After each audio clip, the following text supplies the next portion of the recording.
তো আমাদের মেমারি কমান্ডো একাডেমিতে 1 মাসের জন্য আমাদের আইআইটি কানপুরের সায়ন এসছিল ট্রেনিং নিতে, তো কিছু ওয়েট লস করার জন্যে। তো ও কত কিলোতে এসছিল আর কত কিলো ওয়েট লস করেছে ও নিজের মুখ থেকেই আপনারা সবাই শুনবেন। তো আমরা চেষ্টা করেছি 1 মাসে যতটা ওকে ফিট করে দেওয়ার। ও এখন আবার আইআইটি কানপুরে আবার ফিরে যাচ্ছে। ও 4-5 মাস পরে আবার আসবে, তখন এসে আবার হয়তো একাডেমির যদি ওর ইচ্ছা তখন জয়েন করতে পারে। তো সায়ন, তুমি 1 মাস হলো এসছো, তো 1 মাসে তোমার কীরকম লাগলো একাডেমিতে, একটুখানি যদি সবার সঙ্গে শেয়ার করো। আমি যখন প্রথম এসেছিলাম তখন না, আমার এটা নিয়ে ওয়েট নাও। ছিল 98-99, এখন সেটা 92-তে দাঁড়িয়েছে। তো আমার যে 5-6 কেজি ওয়েট কমেছে তার জন্য আমি সম্পূর্ণ তার ক্রেডিট দিতে চাই আমার বন্ধুদের এবং স্যারকে।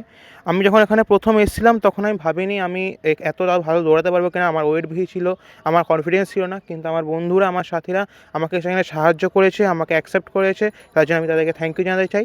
এবং সবচেয়ে থ্যাংক ইউ জানাই স্যারকে, কারণ স্যার প্রতিদিন হার্ডওয়ার্কের থ্রু দিয়ে আমাদের এখানে এনেছেন। তিনি নিজেও ডেডিকেটেডলি আমাদের প্রতিদিন এখানে এনেছেন এবং আমাদেরকে দৌড়াতে বাধ্য করছেন। তার টেকনিক আমার খুব সুন্দর লেগেছে। তিনি আমাদের যেমন শাসনও করেন ঠিক তেমনি আমাদের ভালোবাসেন। সেই জন্য স্যার আপনাকেও thank you. And thank you সমস্ত বন্ধুদের, থ্যাংক ইউ মেমারি কমান্ডো একাডেমিকে আমাকে আমার এই ছোট্ট যাত্রাপথে সাহায্য করার জন্য। এবং আমি স্যার শিওরলি জানিয়ে যাচ্ছি, আমি গরমের ছুটিতে আবার যখন বাড়ি আসবো তখন আমি এখানে ফিরে আসবোই, শিওর স্যারের ব্যাপারে। তো ওর 1 মাসে নিয়ার অ্যাবাউট 7 কিলো কাছাকাছি ওয়েট কম হয়েছে। তো 1 মাসও পুরো হয়নি কো। তো যতটা পেরেছি ওকে করে দেওয়ার, ফিট করে দেওয়ার। তো ও আবার আসবে বলছে গরমের ছুটিতে, খুব ভালো লাগলো, মোস্ট ওয়েলকাম। সবাই তালি বাজাও সাইনের জন্যে। চলো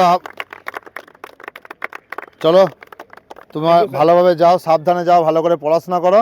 আর কোনো রকম ওখানে কোনো রকম হেল্পের দরকার হলে যেন মনে করবে, ঠিক আছে? চলো, ঠিক আছে।